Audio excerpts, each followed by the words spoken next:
Friends, आज हम हिंदी व्याकरण का टॉपिक समास पढ़ेंगे। समास, जिसे हम इंग्लिश में कंपाउंड कहते हैं। समास शब्द का अर्थ होता है संक्षेप, अर्थात संक्षिप्त करना। समास शब्द का अगर संधि विच्छेद किया जाए तो होगा सम प्लस आस। सम एक उपसर्ग है और आस एक धातु है। सम शब्द का अर्थ होता है समीप और आस शब्द का अर्थ होता है होना, अर्थात समीप होना। तो समास की परिभाषा यह कहती है कि दो या दो से अधिक शब्दों के योग से जो एक नया शब्द बनता है उसे हम समास कहते हैं। दो या दो से अधिक शब्दों के योग से बने नए सार्थक शब्द को समास कहते हैं।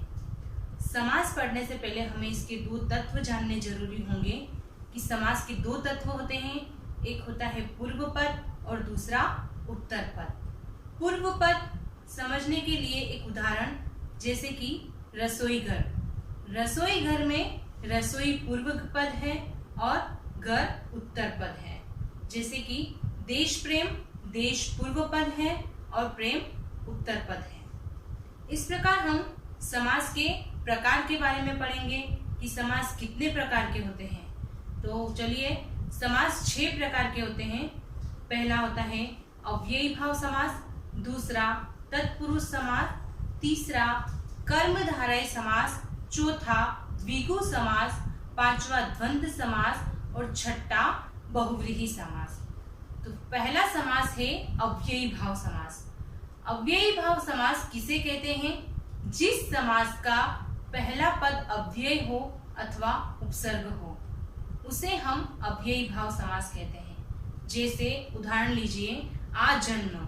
आजन्म का विग्रह करने पर होगा जन्म तक, इसमें आ उपसर्ग है। ऐसे ही और उदाहरण है आमरण, मरण तक, इसमें भी आ उपसर्ग है। तो इसमें हुआ अव्ययी भाव समास। जैसे कि प्रतिदिन, प्रतिदिन का समास विग्रह करने पर होगा दिन दिन, अर्थात इसमें भी अव्ययी भाव समास है क्योंकि प्रति उपसर्ग है। दूसरा समास है तत्पुरुष समास।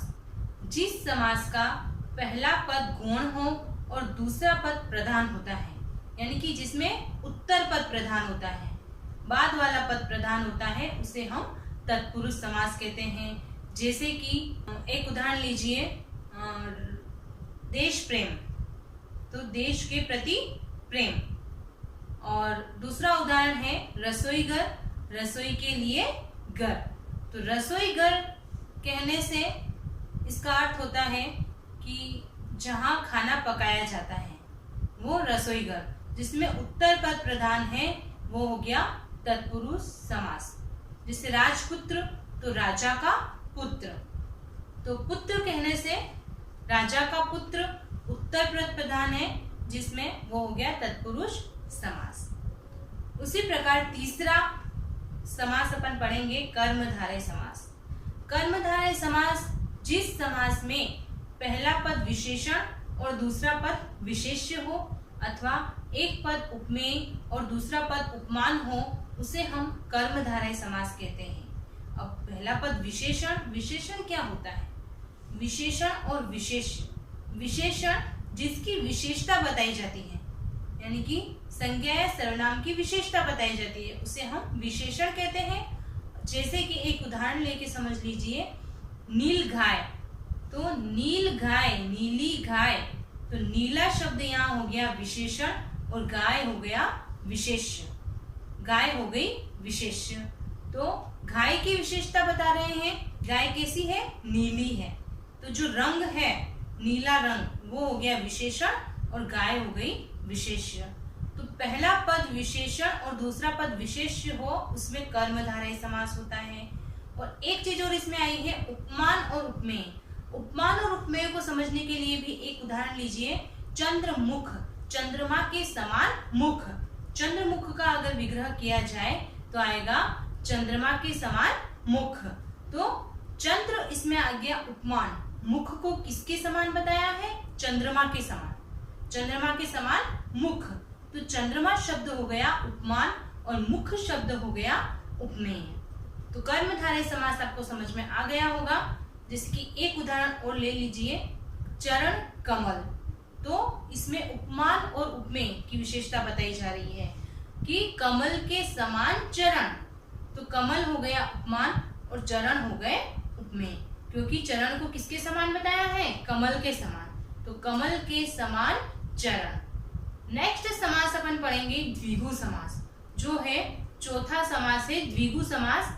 इसकी परिभाषा है जिस समास में पूर्व पद संख्यावाची होता है उसे हम द्विगु समास कहते हैं।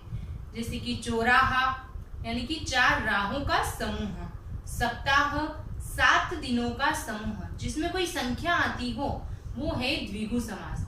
चौराहा, सप्ताह, त्रिलोक, 3 लोक का समाहार। तो ये हो गया द्विगु समास। बहुत इजी है द्विगु समास। जिस समास का पहला पद संख्यावाची होता है उसे हम द्विगु समास कहते हैं। जैसे उदाहरण सप्ताह, चौराहा, त्रिलोक। उसके बाद नेक्स्ट समास आता है द्वंद्व समास।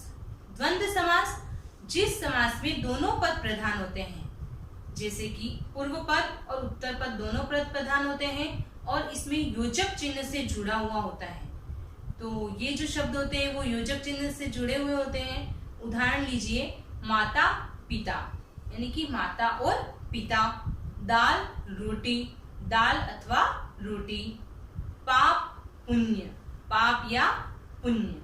ऐसे बहुत सारे उदाहरण हैं। जैसे इसमें विलोम शब्द भी हो सकते हैं, जैसे कि लाभ हानि, तो लाभ अथवा हानि। तो भाई बहिन, भाई अथवा बहिन। तो जिसमें दोनों शब्द प्रधान होते हैं वो होता है द्वंद्व समास। नेक्स्ट और लास्ट समास अपना है बहुव्रीहि समास। जो छठा समास है बहुव्रीहि समास, उसकी परिभाषा है जिस समास में दोनों ही पद अप्रधान होते हैं। अप्रधान मतलब कोई भी पद प्रधान नहीं होना, और कोई तीसरा पद प्रधान होता है उसे हम बहुव्रीहि समास कहते हैं। जैसे उदाहरण लीजिए दशानन। दशानन का समास विग्रह करने पर दश है आनंद जिसके वह, अर्थात रावण। रावण कोई तीसरा पद प्रधान है, इसलिए इसमें होगा बहुव्रीहि समास। तो और उदाहरण देखिए गजानन, गज के समान मुख अर्थात गणेश। लंबोदर, लंबा है उदर जिसका वह, अर्थात गणेश। मुरलीधर, मुरली को धारण करने वाला अर्थात श्री कृष्ण। पीतांबर, पीले हैं वस्त्र जिसके वह, अर्थात विष्णु।